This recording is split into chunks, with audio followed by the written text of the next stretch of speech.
Ecclesiastes 3 verses 21. Let's go to Ecclesiastes 3 verses 1 to 2. So it says, there is a time for everything and a season for every activity under the heavens. Kyle, are you listening? There is an activity. There is a season for every activity under heavens. So there is an activity when your friend will throw up. There is an activity when you will throw up as well.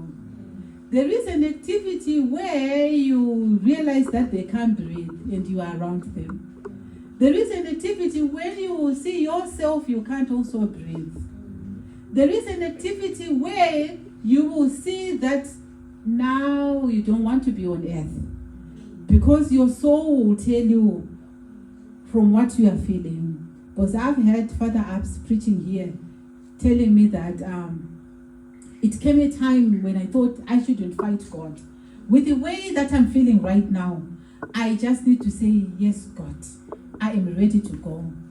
I am ready to leave this pain that I'm feeling. Because if I continue being on this earth, I will continue to feel this pain. So to cut off this pain, let me just say yes to God.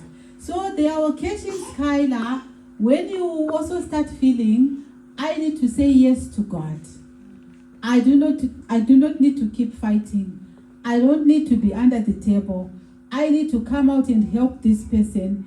Help this person by preaching to them, by praying whilst they are in that pain, by talking to God on their behalf, because maybe through the pain, they cannot talk to God. They cannot hand themselves over to God. There are highs and lows in life. So what Kyla saw, what Nana Makamba saw, what we all see sometimes are lows in our lives. So those highs and lows are there in our lives. But we keep asking ourselves, God created us. Why does He allow highs and lows? Those are questions that we keep asking ourselves. Why does He do that?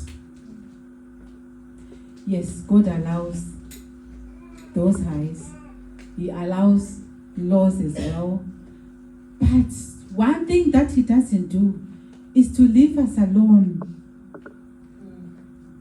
when we are in that lowness. Amen. He is always with us. Amen. All the time. Amen. This will take us to Job 1, verse 6 to 12. When Satan joined the meeting that God was having with angels, and God is asking, why are you here? And he starts speaking about Job. But God says, you know what? Job loves me so much.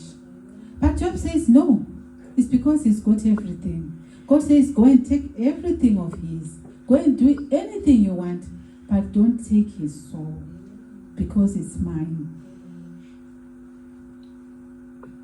So God allowed that lowness to be in Job's life. This is why I'm saying there are highs and there are lows.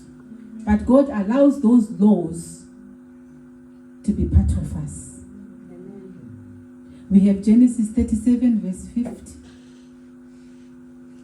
Remember when Joseph, who we call Joseph the dreamer, when he was betrayed by his brothers and he was taken to Egypt and he lived in slavery for a lot of years. Those were lows in Joseph's life. But God allowed it. And when God allows lows in someone's life, in the end, because God will be with you throughout, in the end, everything goes to being very right. So much that people look at you and wonder how you came out of those lows. So this is what happened to Job. He got everything in the end. This is what happened to Joseph.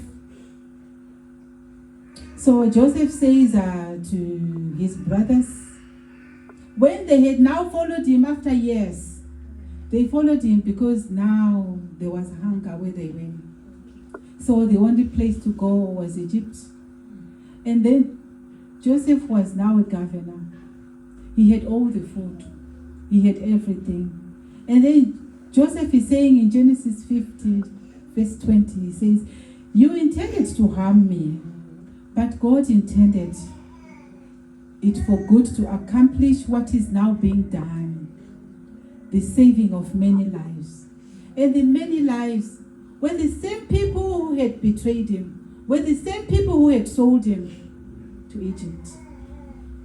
So God allowed him to be in those laws, to just show the world that irrespective of the evil heart that you have, but I have a good heart. To Joseph and to all of you. Because when they were hungry, God then sent them to Egypt. He sent them to Joseph to get food. So God allowed Joseph's laws to prepare him for leadership and to prepare him for divine purpose. So you also have to see that, Kyla, you also have to see that the fact that your friend was not well, the fact that maybe she was throwing up, what if she had germs in the tummy? And God thought to save this girl, she needs to throw up. And then she'll be all right. Then she'll be okay. Then she continues to be your friend. She continues to be your classmate. You need to think it that way. We have David in 1 Samuel 18, verse 30.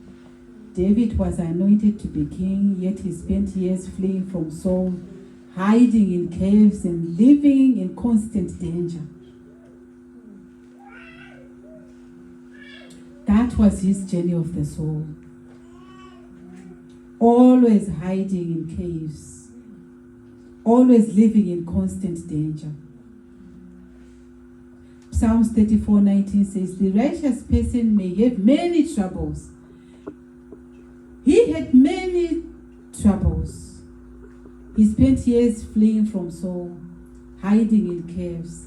But the Lord delivers him from them all, from all those troubles. So David's laws shaped his heart and reliance on God before the crown came. We also have Apostle Paul. Remember, he was imprisoned, he was persecuted. Paul suffered beatings, shipwrecks, hunger, imprisonment. But he remained faithful to God.